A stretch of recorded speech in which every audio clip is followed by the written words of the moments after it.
Graça e paz. Eu sou o pastor Fernando Fernandes. Mais uma vez, com grande alegria, chego até você através desse vídeo, em nome, representando, diríamos assim, a primeira igreja batista em Penápolis, aqui no interior de São Paulo. Você pode acompanhar o nosso trabalho, os nossos vídeos e mensagens através do canal da nossa igreja, Rod to Bloom 808 no YouTube, ou pela página da igreja no Facebook, Primeira Igreja Batista em Penápolis, pela minha página pessoal, Fernando Fernandes, né, e também aos amigos e irmãos mais próximos pelo WhatsApp. Queridos, quero falar sobre compaixão. Compaixão. E eu quero tomar o texto de Lucas, capítulo 7, os versos de 11 a 17, para falar sobre essa palavra, compaixão. Lucas, capítulo 7, os versos 11 a 17, a Bíblia diz assim: Logo depois, Jesus foi a uma cidade chamada Naim, e com ele iam seus discípulos e uma grande multidão. Ao se aproximar da porta da cidade, estava saindo o enterro do filho único de uma viúva, e uma grande multidão da cidade estava com ela. Ao vê-la, o Senhor se compadeceu dela e disse: Não chore. Depois, aproximou-se e tocou no caixão, e os que carregavam paravam. Jesus disse: Jovem, levante-se. O morto sentou-se e começou a conversar, e Jesus lhe entregou a sua mãe. Todos ficaram cheios de temor e louvaram a Deus. Um grande profeta se levantou dentre nós, diziam eles. Deus interveio em favor do povo. Essas notícias sobre Jesus espalharam-se por toda a Judéia e regiões circunvizinhas. Esse texto veio ao meu coração porque alguns dias atrás eu fui questionado com relação à situação que estamos vivendo sobre a pandemia da Covid-19.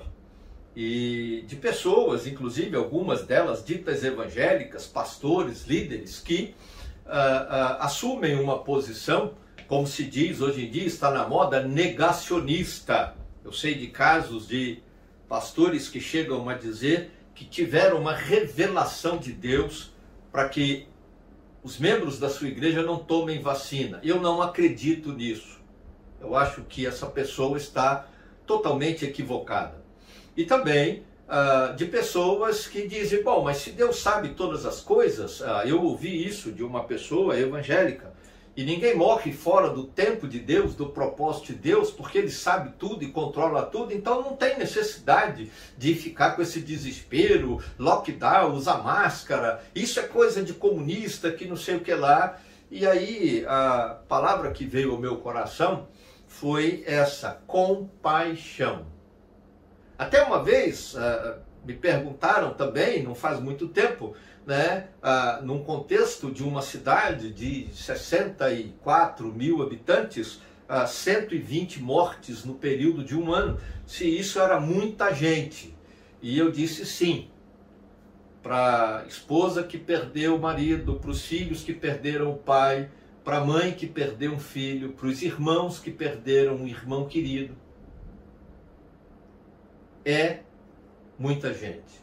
Ainda mais, penso eu, se considerar a morte, a média Brasil de evangélicos em torno de 25%, em 300 mil pessoas mortas no país, se você considerar a média Brasil de evangélicos e 25% desse povo é evangélico, então você pega esses 300 mil e você divide por 4. Então você vai ver que desse grupo de 300 mil, você tem então 120 mil pessoas evangélicas. Mas você tem o restante que não é. Você tem pessoas que morreram. Eu errei aqui na conta, eu sei que eu errei na conta, porque se você dividir 300 por 4, né, eu multipliquei em vez de dividir. Mas se você considerar que 25% desse povo é evangélicos, você tem 75 mil pessoas evangélicas.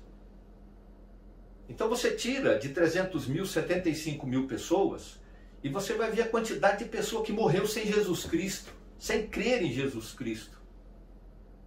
E isso é muita gente. E a palavra que ficou martelando na minha mente foi essa: compaixão, compaixão. E eu me lembrei desse texto. Uma viúva, uma pessoa, considerando a cultura em Israel, totalmente desamparada, se ela não tivesse o irmão mais velho do seu marido, ou o irmão mais novo do seu marido, perdão, ou se ela não tivesse um pai que a acolhesse de volta, ela estava totalmente perdida. E o filho dela, o único filho, a sua esperança, o arrimo da família, morreu também. E ela estava indo sepultar o seu filho. E aí o texto diz que Jesus encontra com aquele cortejo fúnebre e ele vê aquela mãe chorando, e ele então diz para a mulher: não chore. Mas ele diz porque ele teve compaixão dela. E aí eu quero fazer uma pausa para explicar essa palavra compaixão no texto grego original. Essa palavra vem de um termo que na língua grega se refere às vísceras. No texto clássico, ela se refere à questão aqui do intestino, do estômago para baixo. Em alguns textos, né, da língua grega, ela se refere à parte aqui do estômago para cima, envolvendo o coração, o pulmão, mas de modo geral, na sua raiz, o termo significa as vísceras. E a ideia de compaixão é como se as vísceras retorcessem, né? Daí a expressão que nós temos até hoje, que é um nó nas tripas. Esse é o conceito básico. Mas trazendo para o contexto bíblico evangélico, a compaixão é muito mais do que ter as entranhas se contorcendo. Mas é também a capacidade, a habilidade de você colocar-se no lugar do outro e sentir a miséria do outro, sentir a dor do outro. Você ter compaixão a ponto de pensar: se fosse comigo, eu gostaria que as pessoas não levassem em consideração a minha dor, o meu sofrimento. Que cristianismo é esse que não tem compaixão? O cristianismo rigorista? O cristianismo fatalista? Isso não é o cristianismo da Bíblia. Talvez seja uma religiosidade tal qual dos escribas e fariseus, que Jesus condenou, inclusive chamando-os de hipócritas e dizendo que eles erravam porque não conheciam a Escritura e nem o poder de Deus. Mas a Bíblia fala que, a exemplo de Jesus, nós devemos ter compaixão. E por que devemos ter compaixão? Por que devemos demonstrar compaixão a exemplo de Jesus Cristo, como lemos aqui nesse texto? Eu não vou entrar no debate da ressurreição daquele indivíduo, milagre realizado por Jesus, mas eu quero, de uma forma até mais devocional, um pouco diferente da minha característica original, para a pregação, destacar porque é importante sentir compaixão e demonstrar, mais importante ainda, demonstrar compaixão, por algumas razões que eu vejo no texto, principalmente no verso 16. O verso 16 diz: todos ficaram cheios de temor e louvaram a Deus. Um grande profeta se levantou dentre nós, diziam eles. Deus interveio em favor do seu povo. Nesse verso 16 eu vejo de forma riquíssima o ensinamento bíblico dizendo que eu e você devemos ter compaixão e devemos, se somos cristãos sinceros, verdadeiros, salvos em Cristo e cheios do poder do Espírito Santo, demonstrar compaixão. Primeiro, porque a compaixão gera temor a Deus no coração das pessoas. As pessoas olham para um gesto de compaixão e elas podem identificar Deus agindo através daquela vida, daquela pessoa, através daquele gesto de compaixão. E elas podem aprender a temer a Deus. Observe, todos ficaram cheios de temor. A ideia de que todo mundo parou e se colocou de forma reverente a Deus, diante de Deus, porque Jesus demonstrou compaixão. Mas também a compaixão faz irromper o louvor no coração das pessoas. E aí todo mundo, cheio de temor agora, louvava a Deus. Quando a palavra que uma pessoa que recebe um gesto de compaixão diz em gratidão, quando ela fala muito obrigado, porque você, meu irmão, minha irmã, agiu com compaixão, demonstrou compaixão, isso é um gesto de louvor a Deus. Quando ela dá um sorriso, sem palavras, mas de uma forma de gratidão, porque você teve compaixão e agiu com compaixão, isso é louvor a Deus. Mas além disso também, um gesto de compaixão pode abrir o coração da pessoa para ela ouvir a mensagem da palavra de Deus. É interessante que, em meio àquela alegria toda, o povo diz: um grande profeta se levantou entre nós. Eles reconheceram que Jesus estava ali demonstrando compaixão e ele estava ensinando a palavra de Deus. Ele não estava falando um discurso rabínico, não era um discurso rigorista da lei dos judeus, do Talmud, mas era a palavra de Deus, trazendo graça, demonstrando amor, manifestando o poder e a misericórdia de Deus, a graça de Deus, através de um gesto de compaixão. Por fim, eu vejo que um gesto de compaixão move os céus em favor das pessoas necessitadas. Deus interveio em favor do seu povo. As pessoas reconheceram que o gesto de compaixão de Jesus, ao ressuscitar aquele jovem e entregar a sua mãe, foi uma intervenção de Deus naquele contexto histórico-social, na vida daquela família, daquela mulher e das pessoas que testemunharam aquele ato. Houve um mover da parte de Deus, houve uma intervenção do céu. As pessoas estavam reverentes, com temor a Deus, as pessoas estavam ali louvando a Deus, cada um a seu modo, mas o coração estava aberto para ouvir a palavra de Deus e elas puderam reconhecer uma intervenção poderosa da parte de Deus.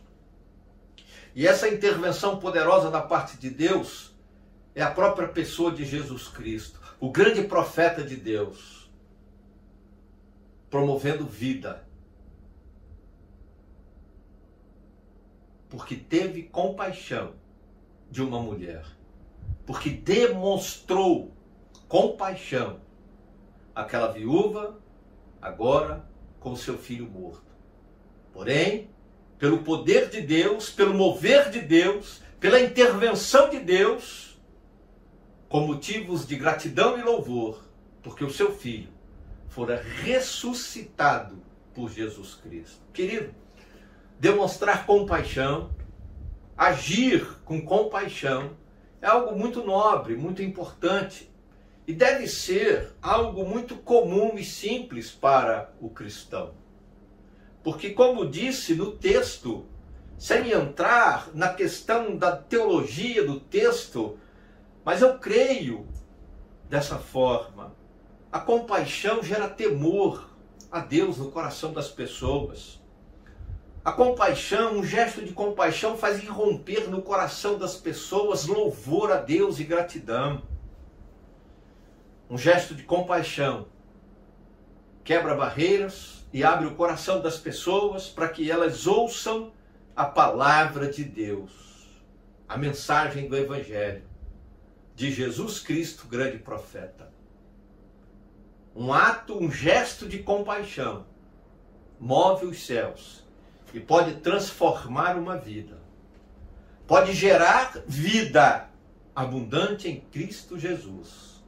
Pelo testemunho, pela mensagem, não falada, mas demonstrada num gesto de compaixão.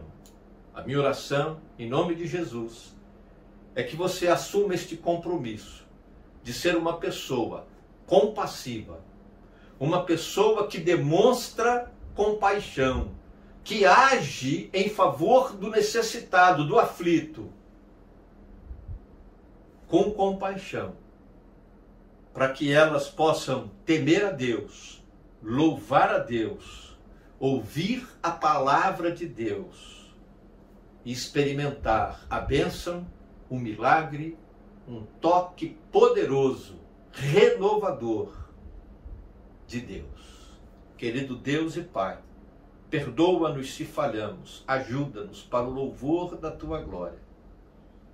Faz da gente instrumentos da Tua compaixão, abençoando vidas, proclamando o Teu Evangelho, promovendo honra e glória e louvor para o Senhor e para Jesus Cristo, nosso Salvador e Senhor.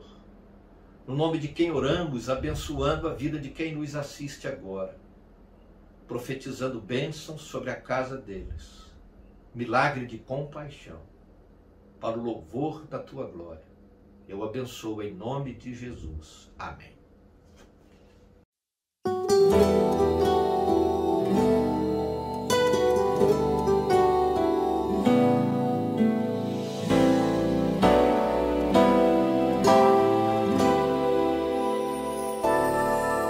Senhor Jesus, estou em Tua presença,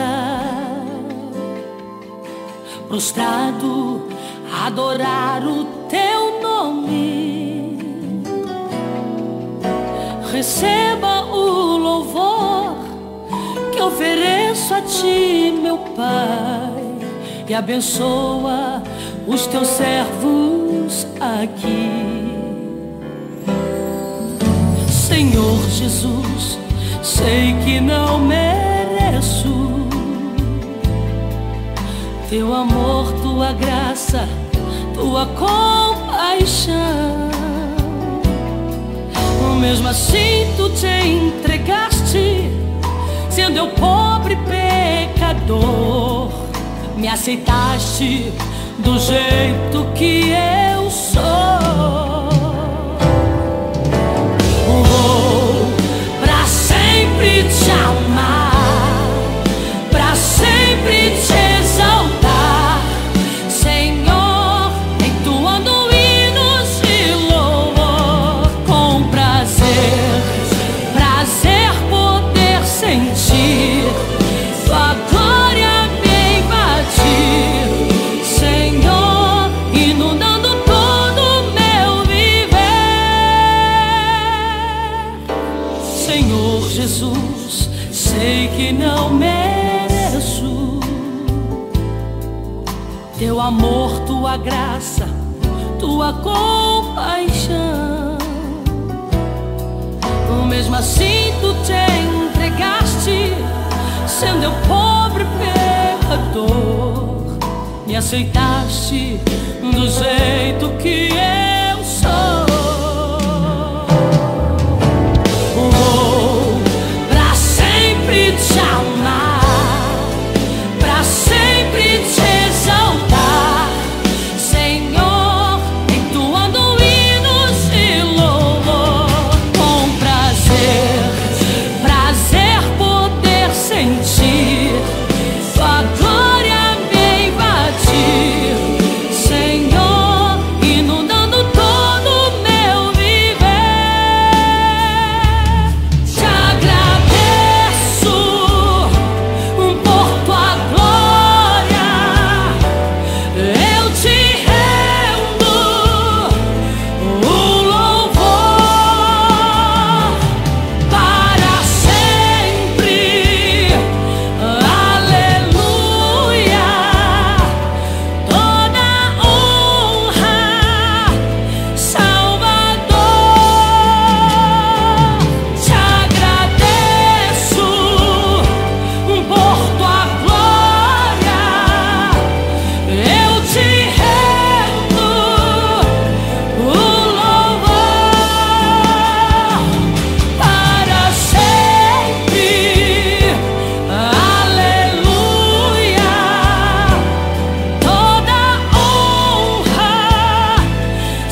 agrada a ti, Senhor.